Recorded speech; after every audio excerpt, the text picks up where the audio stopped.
Well, greetings, visitors to the paper prison. It is I, your host, the Comics Prisoner. I want to thank you all for taking time out in your busy day to come see me during visiting hours.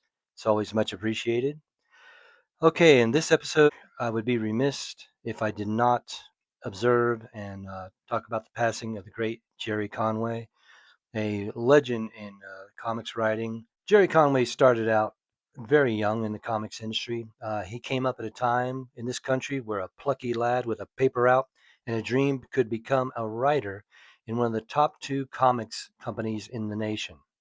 And so it was with him.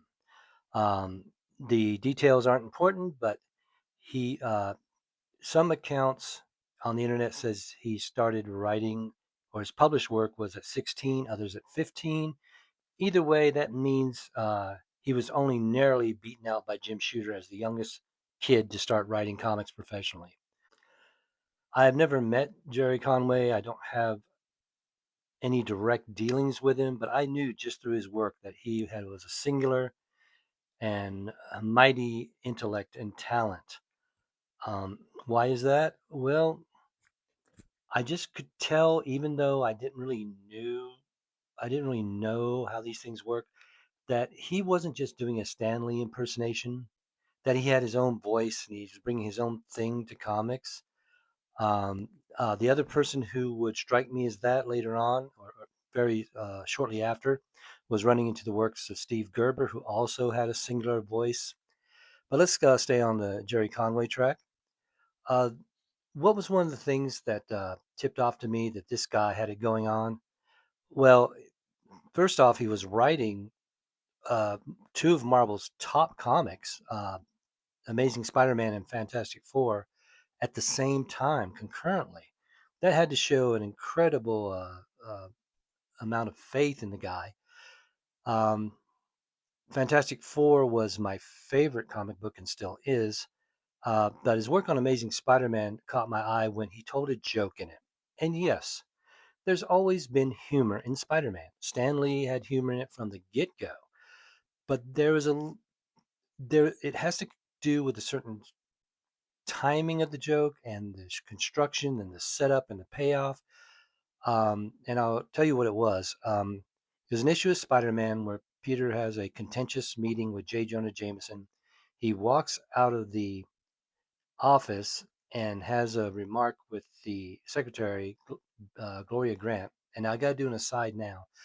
I always thought Gloria Grant was an exceptional and original addition to the Spider-Man mythos. However, I think probably this was around the time when they were prepping up to do the Spider-Man TV show, and they were letting Marvel know we're going to have a black secretary. Why don't you work her into the continuity so that'll be natural for the fans and normal? And even if that's the case, I thought Jerry's introduction of Gloria Grant and his use of her was just stellar, just perfect. Now, getting back to the story.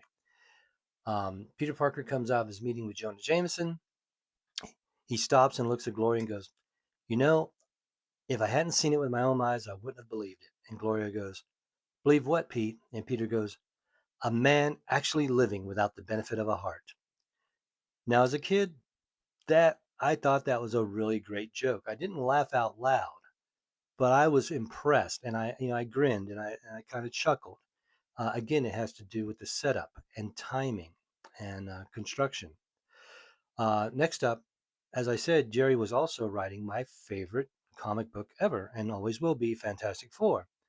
And he had a storyline when I started reading it where Reed and Sue were in a rough patch and they were going through divorce proceedings. Now, for me, a kid who was being raised Catholic, that was just shocking because I know for Catholic women specifically would rather have cancer than have a divorce. So that was just, shocking me.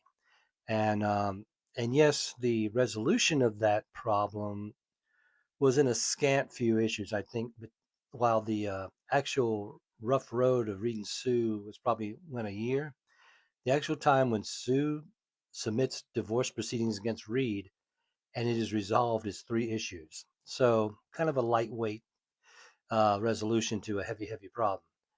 But it was done entertainingly and well and unexpectedly and surprisingly, and boy, did I love it.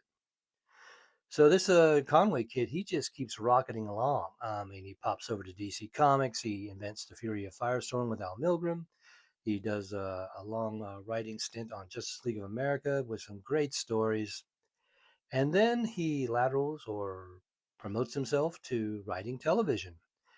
And once again, this is an indicator of his intelligence. He knew not to, put himself in a box. He knew he had to diversify because let's say if things, went south in TV writing, he could jump over to comics. If things went bad in comics, he could jump over back to TV. The odds of both of them going down at the same time, kind of low. Not impossible, but he was thinking. He was a smart dude and doing the right thing. And basically, a picture is worth 1,000 words. So I'm just going to try to put up a list of Gerry Conway's TV writing credits to just without me having to go deep into it. Here's his writing career. All right. And as with all things, we all get older. No one lasts forever. However, now that I'm at a certain age, 70 or 72 seems like a very uh, young time to pass on. Now, yeah, he had a form of cancer. We can't do anything about that. We never know what's going to hit us in this life. I would have liked for him to keep going on and keep producing and just really just having a life. And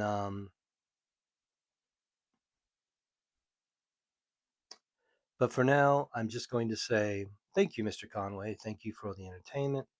Thank you for all the great writing. Thank you for raising the bar of what comics writing could be in the 1970s. And I think I'm just going to end it there. All right, so I want to thank everyone for listening to this point. I hope you all like, share, and subscribe. I know I've been away for a while because I've been working on a prison of my own making. And in the next Comics Prisoner episode, we're going to talk about that.